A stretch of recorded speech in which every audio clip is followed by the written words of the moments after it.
Hello बच्चों, स्वागत है आपके अपने करंट अफेयर चैनल पर करंट अफेयर्स विद पिनू। आज स्टार्ट करते हैं राजस्थान करंट अफेयर्स जून 2026 पार्ट 5। इससे पहले 5 जो पार्ट वगैरह हैं वो 4 हो चुके हैं यहाँ पर। और टॉप जो 15 एमसीक्यू प्रश्न हैं उनकी व्याख्या करेंगे। और आपकी तैयारी को बेहतरीन करने के लिए चैनल को सब्सक्राइब करें, लाइक करें और अपने दोस्तों के साथ जरूर शेयर करें। आइए देखते हैं पहला प्रश्न। अखिल भारतीय अंतर विश्वविद्यालय वुशु चैंपियनशिप 2026 के संबंध में निम्न के कथनों पर विचार कीजिए। एक है, इस चैंपियनशिप का आयोजन 3 से 9 मई लिखा हुआ है बच्चों, मई 2026 को कश्मीर विश्वविद्यालय द्वारा किया गया था। नंबर 2 है, इस प्रतियोगिता में राजस्थान विश्वविद्यालय को कुल 8 पदक मिले हैं। सही कोट की चयन कीजिए। नंबर 1 है केवल 1, नंबर 2 है केवल 2, नंबर 3 है 1 व 2 दोनों, नंबर 4 है इनमें से कोई नहीं दी। तो इसका आंसर होगा नंबर 3, 1 व 2 दोनों ही कथन सही है। मतलब इस चैंपियनशिप का आयोजन 3 से 9 मई 2026 को कश्मीर विश्वविद्यालय द्वारा किया गया था। और नंबर 2 है, इस प्रतियोगिता में राजस्थान विश्वविद्यालय ने कुल 8 पदक जीते हैं। तो दोनों ही कथन इसके करेक्ट हैं। आइए देखते हैं अगला इंपोर्टेंट प्रश्न। अखिल भारतीय अंतर्राष्ट्रीय विश्वविद्यालय प्रतियोगिता में राजस्थान विश्वविद्यालय आरयू के प्रदर्शन के संबंध में निम्नलिखित कथनों पर विचार कीजिए। यहाँ पर नंबर 1 है, राजस्थान विश्वविद्यालय के खिलाड़ियों ने कुल 8 पदक जीते हैं, जिनमें से 5 रजत पदक और 3 कांस्य पदक जीते हैं। यहाँ पर नंबर 2 है, भानु प्रताप पारिक और तनिषा महावर ने प्रतियोगिता में रजत पदक हासिल किया है। नंबर 3 है, पूजा ने सांडा स्पर्धा के यहाँ पर 70 जो किलोग्राम भार वर्ग में कांस्य पदक जीता है। तो इज वेरी इंपॉर्टेंट। स्वर्ण पूछे या नहीं पूछे, लेकिन कांस्य पूछ लिया जाता है। तो इसी प्रकार की आपके प्रश्न उत्तर बनेंगे, कौन सा सत्य है या नहीं है, इसी प्रकार के। तो इसका देखते हैं करेक्ट आंसर। पहले देखते हैं, सही कोट का चयन कीजिए। नंबर 1 है, केवल 1 व 2 दोनों सही हैं। नंबर 2 है, केवल 2 और 3 सही हैं। नंबर 3 है, केवल 1 व 3 सही हैं। नंबर 4 है, 1, 2 और 3 सभी सही है। तो इसका आंसर होगा नंबर 4, 1, 2 और 3 सभी कथन सही है। आइए देखते हैं अब इस प्रश्न की व्याख्या। अंतर विश्वविद्यालय वुशु चैंपियनशिप राजस्थान विश्वविद्यालय को 8 पदक मिले हैं। कश्मीर में आयोजित अखिल भारतीय अंतर विश्वविद्यालय वुशु महिला और पुरुष चैंपियनशिप 2026 में राजस्थान विश्वविद्यालय के खिलाड़ियों ने शानदार प्रदर्शन किया है। यहाँ पर आयोजन और तिथि है, यहाँ पर हम देख चुके हैं। इस चैंपियनशिप का आयोजन 3 से 9 मई 2026 को कश्मीर विश्वविद्यालय के द्वारा किया गया था। जो कथन वहाँ पर बिल्कुल राइट था। इसमें जो कुल पदक है, राजस्थान विश्वविद्यालय आरयू के खिलाड़ियों ने कुल 8 पदक जीते हैं, जिसमें से 5 तो रजत थे और 3 स्वर्ण जीते गए थे। और रजत पदक जो विजेता है यहाँ पर भानु पारिक सिंह और तनिषा महावर, महिमा चौधरी, गारोंग सैनी और वैदेही पारिक ने यहाँ पे विभिन्न स्पर्धाओं में रजत पदक जीते हैं। और कांस्य पदक जो विजेता है यहाँ पर वैदेही पारिक और पीयूष मेहरा और पूजा सांडा स्पर्धा 70 किलोग्राम में कांस्य पदक जीता है। तो बिल्कुल पूछा जाएगा किस स्पर्धा में जीता गया। यहाँ पर सांडा स्पर्धा में कितने किलो भार वर्ग में, 70 किलो भार वर्ग के अंदर जीता है। आइए देखते हैं अगला इंपॉर्टेंट प्रश्न। एशियाई सब जूनियर बॉक्सिंग चैंपियनशिप 2026 के संबंध में निम्नलिखित कथन पर विचार कीजिए। नंबर 1 है, डिंग जिले के 14 वर्षीय मुक्केबाज यश कुमार ने इस चैंपियनशिप में स्वर्ण पदक जीता है। नंबर 2 है, यश कुमार जूनियर वर्ग में एशियन चैंपियनशिप में स्वर्ण जीतने वाले राजस्थान के पहले बॉक्सर बन गए। नंबर 3 है, इस चैंपियनशिप का आयोजन मई 2026 में अस्ताना कजाकिस्तान के अंदर किया गया था। सही कोट का चयन कीजिए। ए है यहाँ पर केवल 1 व 3, नंबर 2 है केवल 1 व 2, नंबर 3 है केवल 2 और 3, नंबर 4 है 1, 2 और 3 सभी सही है। तो इसका आंसर होगा नंबर 2, केवल 1 और 2 कथन ही सही है। इसमें जो नंबर 3 कथन है, यहाँ पर कथन है कि इसका आयोजन कहाँ हुआ था। तो इसका आयोजन हुआ था यहाँ पर ताशकंद उज्बेकिस्तान के अंदर इसका आयोजन किया गया था, जो वहाँ पर गलत लिखा हुआ था, इसीलिए वो कथन गलत हो गया। तो इसका मतलब 1 व 2 दोनों ही कथन सही है। आइए देखते हैं अगला इंपॉर्टेंट प्रश्न। मुक्केबाज यश कुमार द्वारा बनाए गए खेल रिकॉर्ड के संदर्भ में सत्य कथन का चयन कीजिए। नंबर 1 है, यश कुमार ने यह एक ऐतिहासिक स्वर्ण पदक 33 किलो बार यहाँ पे 33 किलोग्राम भार वर्ग के अंदर जीता है। नंबर 2 है, फाइनल मुकाबले में उन्होंने कजाकिस्तान के यहाँ पर शायतर खिमबेदी को 4-1 से परास्त किया है। नंबर 3 है, यश कुमार एशियाई सीनियर बॉक्सिंग चैंपियनशिप में पदक जीतने वाले राजस्थान के सबसे युवा खिलाड़ी बन गए हैं। आइए देखते हैं, सही कोट का चयन कीजिए। केवल 1, नंबर 2 है केवल 1 व 2 दोनों, नंबर 3 है केवल 2 और 3, नंबर 4 है केवल 3। तो इसका आंसर होगा नंबर 2, 1 व 2 दोनों ही कथन सही है। तीसरा कथन बिल्कुल गलत है यहाँ पर। आइए देखते हैं अब इन प्रश्नों की व्याख्या। Junior Asian boxing Yash Kumar ने जीता स्वर्ण पदक। डीन जिले की 14 वर्षीय मुक्केबाज यश कुमार ने एशियन सब जूनियर बॉक्सिंग चैंपियनशिप 2026 के अंदर ऐतिहासिक स्वर्ण पदक जीता है। मुख्य बिंदु और खेल रिकॉर्ड। भार वर्ग और मुकाबला। यश कुमार ने 33 किलो बार भार वर्ग के अंदर फाइनल मुकाबले में कजाकिस्तान के शायद राखीम बेदी को 4-1 से परास्त किया है।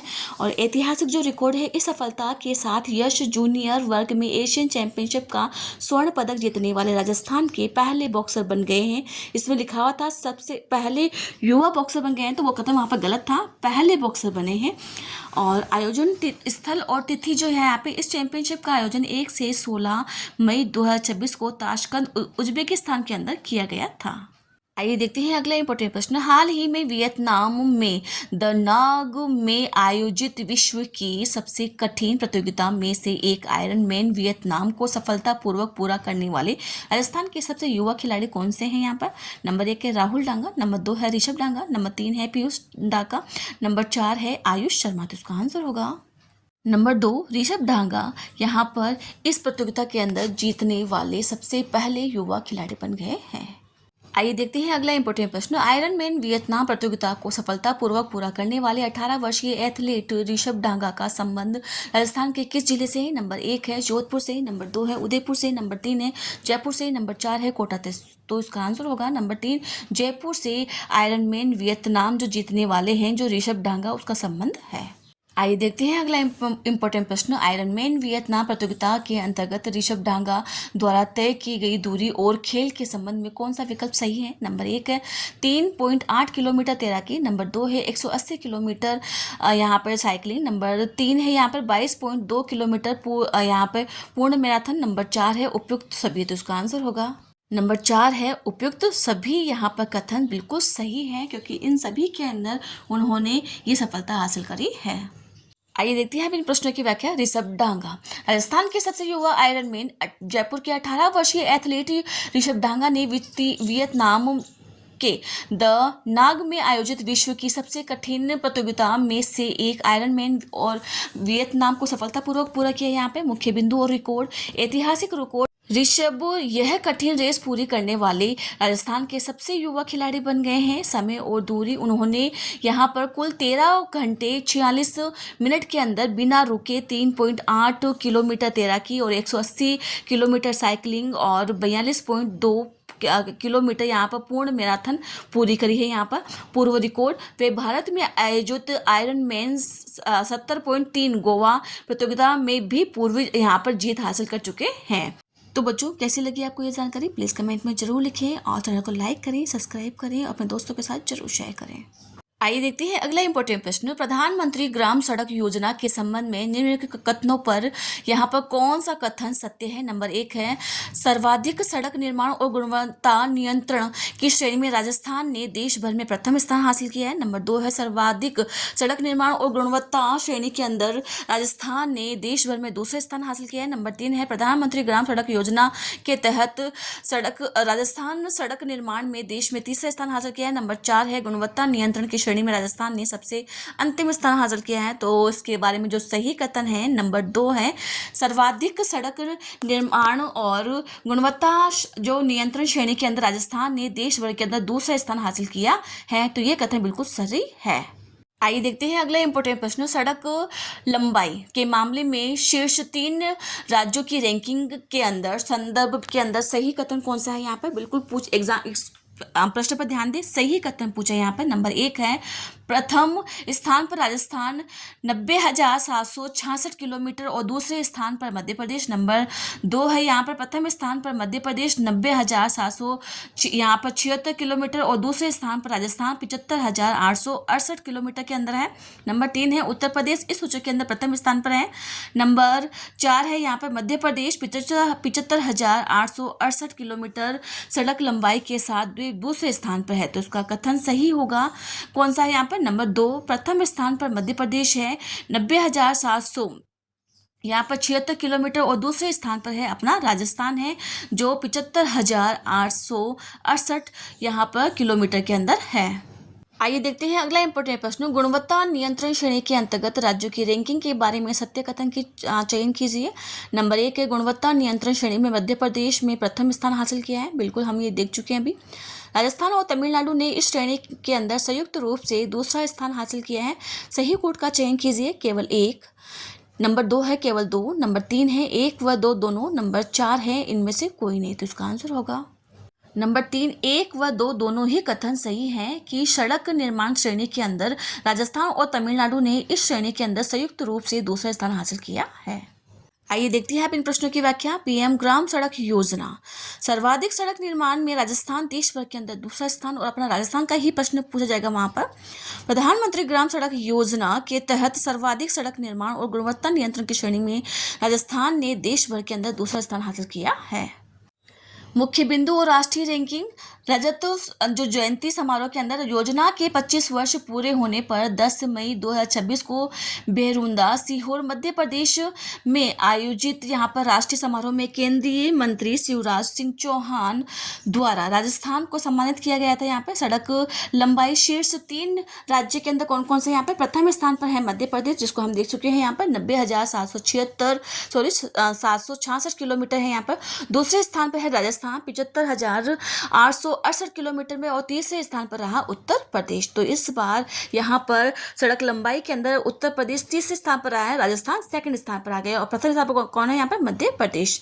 गुणवत्ता नियंत्रण के अंदर इस श्रेणी में मध्य प्रदेश यहाँ पर प्रथम स्थान पर रहा है, जबकि राजस्थान और तमिलनाडु संयुक्त रूप से दूसरे स्थान पर हासिल किया है। आइए देखते हैं अगला इंपॉर्टेंट प्रश्न। त्रिनाद और टोबैको के पैनाल दक्षिणी त्रिनाद यहाँ पे में जयपुर फुट के पहले स्थायी केंद्र का आधिकारिक उद्घाटन किया गया है। इसके बारे में अपन सही अभी कोड चयन करना है। नंबर 1 है कैरिबियाई देश त्रिनाद और यहाँ पे टोबैको के जयपुर फुट के पहले स्थायी केंद्र का आधिकारिक उद्घाटन किया गया है। और नंबर 2 कथन है यहाँ पे इस केंद्र का उद्घाटन 10 मई 2026 को भारत के विदेश मंत्री एस जयशंकर और त्रिनाद और टोबैको के प्रधानमंत्री कमला प्रसाद बिसेसर द्वारा संयुक्त रूप से किया गया है। सही कोड का चयन करना है यहाँ पर। नंबर 1 है केवल 1। नंबर 2 है केवल 2। नंबर 3 है 1 व 2 दोनों। नंबर 4 है इनमें से कोई नहीं। तो इसका सही आंसर होगा नंबर 3 1 व 2 दोनों ही कथन सही है।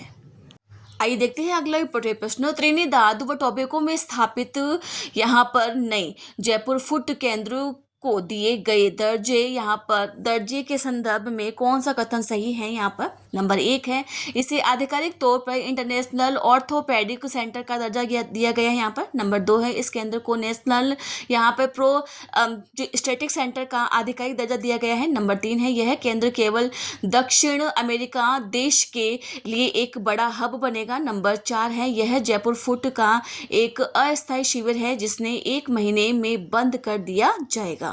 तो इसका आंसर होगा नंबर 2 इस केंद्र को नेशनल प्रोस्थेटिक सेंटर का आधिकारिक दर्जा दिया गया है। इसके बारे में ये कथन बिल्कुल करेक्ट है। आइए देखते हैं अब इन प्रश्नों की व्याख्या। त्रिनिदाद और टोबैको में जयपुर फुट के स्थायी केंद्र का उद्घाटन किया है। यहाँ पे कैरिबियन देश त्रिनिदाद और टोबैको के पैनाल दक्षिणी त्रिनिदाद में यहाँ पर जयपुर फुट के पहले स्थायी केंद्र का आधिकारिक उद्घाटन किया गया है। मुख्य बिंदु और वैश्विक जुड़ाव। उद्घाटन और तिथि 10 मई 2026 को त्रिनिदाद और टोबैको की यहाँ पर प्रधानमंत्री कमला प्रसाद बिसेसर और भारत के विदेश जो मंत्री हैं एस जयशंकर द्वारा संयुक्त रूप से उद्घाटन किया गया है। राष्ट्रीय दर्जा। इस केंद्र को आधिकारिक तौर पर नेशनल जो प्रोस्थेटिक सेंटर का दर्जा दिया गया है जो पूरे कैरिबियाई क्षेत्र के लिए सबसे बड़ा हब बनेगा। सहयोग और प्रशिक्षण। यह केंद्र जयपुर फुट यूएसए और यहाँ पर BMVSS भगवान महावीर विकलांग सहायता समिति के सहयोग से स्थापित हुआ है। यह भारत के विशेषज्ञ गजानंद लांबा स्थानीय यहाँ पर तकनीकियों को प्रशिक्षित करेंगे। आइए देखते हैं अगला इंपॉर्टेंट प्रश्न। विज्ञान गणित नवाचार और अनुसंधान के क्षेत्र में उत्कृष्ट योगदान के लिए किसी नए पुरस्कार की घोषणा की गई। किस नए पुरस्कार की घोषणा की गई है यहाँ पे? नंबर 1 है CV रमन पुरस्कार, नंबर 2 है ब्रह्मगुप्त पुरस्कार, नंबर 3 है आर्यभट्ट नवाचार पुरस्कार, नंबर 4 है भाभा अनुसंधान पुरस्कार। तो इसका आंसर होगा नंबर 2, ब्रह्मगुप्त पुरस्कार की घोषणा की गई है विज्ञान, गणित, नवाचार और अनुसंधान के लिए।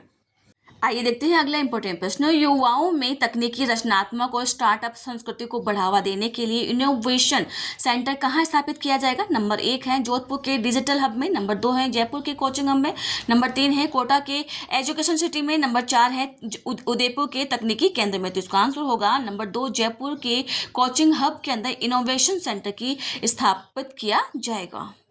आइए देखते हैं आज की सीरीज का अंतिम प्रश्न और सबसे इंपॉर्टेंट प्रश्न भी है। ड्रोन सेल और रोबोटिक के संबंध में कौन सा कथन सत्य है? नंबर 1 है राज्य स्तरीय केंद्रीकृत ड्रोन सेल की स्थापना की घोषणा की गई है, नंबर 2 है 500 से अधिक स्कूलों में रोबोटिक लैब शुरू किया जाएगा। तो सही कथन का सही कूट का चयन कीजिए। नंबर 1 है केवल 1, नंबर 2 है केवल 2, नंबर 3 है 1 व 2 दोनों, नंबर 4 है यानी पे इनमें से कोई नहीं। तो इसका आंसर होगा नंबर 3, केवल 1 व 2 दोनों ही कथन सही है। आइए देखते हैं अब इसकी पूरी व्याख्या। राष्ट्रीय प्रौद्योगिकी दिवस जयपुर में राज्य स्तरीय समारोह हुआ। यहाँ पे जयपुर के BM बिरला ऑडिटोरियम में 11 मई 2026 को राज्य स्तरीय राष्ट्रीय प्रौद्योगिकी दिवस समारोह का भव्य आयोजन किया गया था। नंबर 1 है यहाँ पर बिंदु जो घोषणाएं इस प्रकार की। ब्रह्मगुप्त पुरस्कार तो पूछा जाएगा एग्जाम में, इसी प्रकार के प्रश्न तो उठ के आते हैं। विज्ञान, गणित और नवाचार अनुसंधान के क्षेत्र के अंदर उत्कृष्ट योगदान के लिए जो वैज्ञानिकों और विद्यार्थियों के लिए नए पुरस्कार की घोषणा की गई है, जिसका नाम है ब्रह्मगुप्त पुरस्कार। इनोवेशन सेंटर युवाओं की तकनीकी रचनात्मक व स्टार्टअप संस्कृति को बढ़ावा देने के लिए जयपुर के कोचिंग हब के अंदर इनोवेशन सेंटर की स्थापित यहाँ पर किया जाएगा। ड्रोन सेल और रोबोटिक हर व्यक्ति के पास में तकनीक का लाभ पहुंचाने के लिए राज्य स्तरीय केंद्रीकृत ड्रोन सेल की स्थापना और 500 से अधिक स्कूलों में रोबोटिक लैब शुरू किया जाएगा। तो बच्चों कैसी लगी आपको ये जानकारी? प्लीज़ कमेंट में जरूर लिखिए। यहाँ पे चैनल को लाइक करें, सब्सक्राइब करें और अपने दोस्तों के साथ जरूर शेयर करें। Thank you.